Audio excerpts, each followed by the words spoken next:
घात और घातांक पढ़ना है। तो गुणा में घातें क्या होती हैं? और भाग में, बस ये दो चीजें अगर आपको पता है तो ये चैप्टर आपसे क्या हो जाएगा? बन जाएगा। सभी से बनता भी रहा है, ठीक है। तो देखो यार, जैसे मान लो हमें कोई भी सवाल हल करना है, जैसे पहला सवाल गुणा के लिए दे दिया जाए कि 2 की घाते 8 गुणे 2 की घाते 6 गुणे 4 की घाते -6, ये है। इसको हमें क्या करना है? हल करना है। तो पहले देखो हम आधार बराबर करने का प्रयास करेंगे अगर हो सकेगा तो। ये तो 2 है, ये भी 2 है, तो इसका आधार भी बराबर है, लेकिन ये 4 है, इसका आधार बराबर नहीं है। तो इसका आधार बराबर करेंगे तो 2 की घाते 8 गुणे 2 की घाते 6। अब 4 को हम क्या लिख सकते हैं? 2 की घाते 2 लिख सकते हैं। तो 2 की घाते 2 लिख दिया, पूरे की घाते -6। तो अगली लाइन में क्या लिखेंगे? 2 की घाते 8 गुणे 2 की घाते 6 गुणे 2 की घाते -12। घात के ऊपर घात है तो क्या होता है? गुणा हो जाता है। तो 6 दूनी 12। अब बीच में काहे का चिन्ह लगा है? गुणा गुणा, दोनों में गुणा का ही चिन्ह लगा है। तो गुणा में घातें क्या होती हैं? जुड़ जाती हैं। तो 2 की घाते 8, फिर गुणा तो धन 6, फिर गुणा तो धन -12। इस तरह लिखना है आपको। इसके बाद इनको जोड़ देना है। तो 12 में 6 गए 6, अब 6 8 में 6 घटाएंगे कितना बचेगा? 8 में 6 घटाएंगे तो 4, 2 बचेगा। या तो सीधा सीधा करके प्लस प्लस के जोड़ लेना। तो 8 6 14, और 14 में 12 घटाओगे कितना बचेगा? 2 बचेगा। तो कितना बचेगा? 2 की घाते 2 हमारा क्या हो गया? आंसर हो गया। 8 6 14 प्लस का होगा तो प्लस का ही आंसर आएगा, ठीक है। दूसरा उदाहरण समझ लो, पहले समझ लो उदाहरण, फिर जब सवाल हल करेंगे तब नोट करना।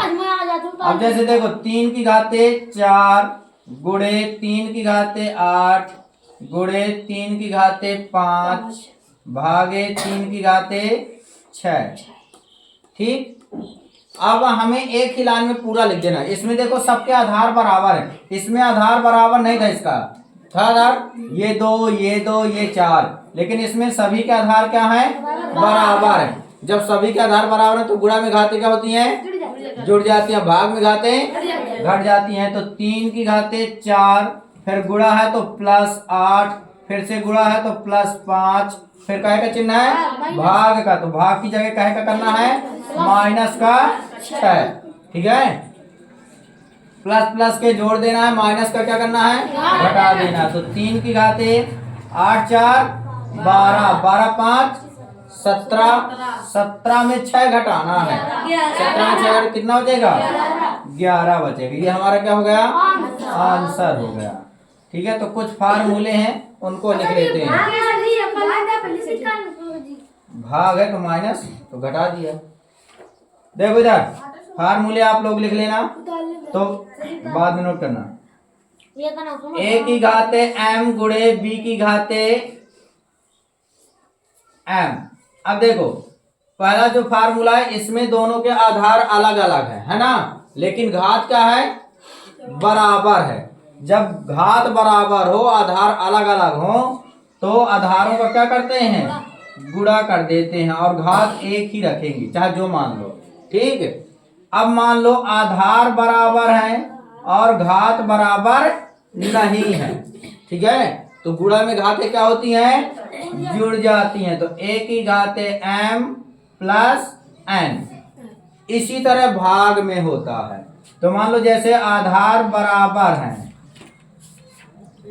और घातें बराबर नहीं है, बीच में काहे का चिन्ह लगा है? भाग का। तो गुणा में भाग में घातें क्या होती हैं? घट जाती हैं, माइनस लगा दिया। अब जैसे मान लो घात बराबर है, नहीं सॉरी, घात बराबर है आधार बराबर नहीं है, तो आधारों का भाग कर देते हैं और घात एक ही रख देते हैं। ठीक है, 4 हो गए। अब घात के ऊपर अगर घात है, घात के ऊपर क्या है घात, जैसे m अब पूरे की घाते n, जैसे हमने इसका प्रयोग किया है ना, तो इसमें आधारों का घातों का क्या करते हैं गुणा कर देते हैं। घात के ऊपर घात है तो घात का क्या हो जाएगा गुणा, तो m n का मतलब क्या होता है m गुणे n। अब एक फार्मूला है, जैसे मान लो माइनस में घात है, माइनस का 1 है तो इसको प्लस में बनाने के लिए क्या करते हैं बटे में लिख देते हैं। ठीक है, कोई भी घात है माइनस में तो क्या हम लिख देंगे बटे में। अगर किसी की घात 0 है, क्या है किसी की घात क्या है 0 है, तो उसका मान कितना होगा 1 होगा। कितना होगा 1। ठीक है, जैसे कोई भी संख्या ले लो, जैसे हम कहते हैं 2 की घात सर जी 0, तो 2 की घात 0 का मान 1। कहते हैं सर जी 5 की घात 0, तो 5 की घात 0 का मान 1। ठीक है, और कहते हैं सर जी हाँ ठीक है ये छोटी संख्या है, सर जी 9 की घात 0 का मान, तो उसका भी 1। कहते हैं सर जी 9999 की घाते 0 का मान, तो उसका मान भी 1 होगा। ठीक है, यानी चाहे जितनी की बड़ी संख्या हो, अगर उसके घात में 0 लिखा है तो उसका मान पूरा क्या हो जाएगा 1 हो जाएगा। ये फार्मूले लिख लो, फिर हम 2-3 उदाहरण। 3 की घाते -7 भागे 3 की घाते -10 गुणे 3 की घाते 8। तो अगर हम कोष्टक ना भी लगाएं तो कोई दिक्कत नहीं है। कोष्टक का मतलब ये हो गया कि पहले हमें इसको हल करना है, बाद में इसको हल करना। अगर कोष्टक लगा, कोष्टक नहीं लगा तो हम तो एक साथ प्लस माइनस लगा के लिख देते हैं। ठीक है, तो इधर जब हल करेंगे तो भाग में घाते क्या होती हैं घट जाती हैं। तो 3 की घाते -7 है तो वो तो उसी तरह रहेगा। फिर हमें माइनस का चिन्ह लगाना है। ठीक, अब फिर ये माइनस का 10 है तो माइनस का 10 लिखेंगे कोष्टक लगा के। ठीक है, गुणे है तो गुणे की जगह प्लस, 8 है तो 8। कोई दिक्कत नहीं। एक तो भाग वाला माइनस हो गया, ये पहले से -10 है तो रहेगा ही रहेगा। अब 3 की घाते -7 माइनस प्लस का 10 प्लस का 8, तो 3 की घाते 10 8 18, 18 में 7 घटाना है, कितना बचेगा 11 बचेगा प्लस का। तो ये हो गया पहला उदाहरण। ठीक, दूसरा उदाहरण है 8 की घाते 2 भागे 2 की घाते -6 गुणे 2 की घाते 5। अब देखो आधार 8 है और ये क्या है 2 है, तो ये तो आधार नहीं है बराबर की है नहीं, यहाँ घात भी बराबर नहीं है, तो इसका आधार बराबर 8 किसकी घात 3 का मान होता है। 8 का गुणनखंड करोगे तो कितना आएगा 2 गुणे 2 गुणे 2, यानी 2 की घाते 3 आएगा ना। तो इसकी जगह हम लिख सकते हैं 2 की घाते 3, अब पूरे की घाते 2 भागे 2 की घाते -6 गुणे 2 की घाते 5 लिख सकते हैं।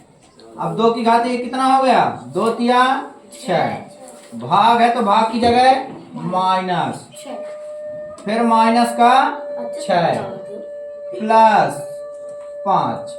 ठीक, 2 की घाते अगर हटाओगे माइनस तो 6 धन 5, तो 2 की घाते कितना हो जाएगा 6 6 12 12 5 17। ये हमारा क्या हो जाएगा आंसर।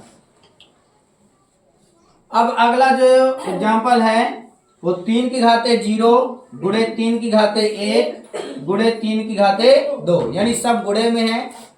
किताब में कोष्टक ऐसे ही लगा दिया भ्रमित करने के लिए।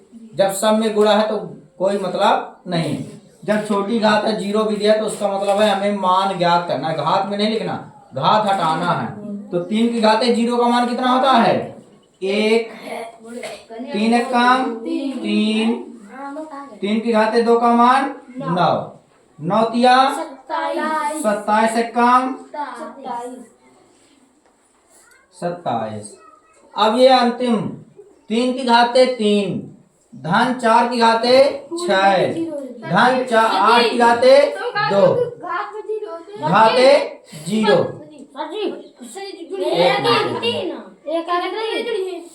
एक मिनट 3 की घाते 3 है, प्लस है 4 की घाते 6 है, धन 8 की घाते 2 है। अब पूरी की घात कितना है 0। तो चाहे जितना आए जोड़ घटाने के बाद कुछ ना कुछ आएगा। अब घात क्या है 0। तो हमारे पास फार्मूला भी है कि अगर किसी भी संख्या में घात 0 तो उसका मान कितना हो जाता है 1 हो जाता है।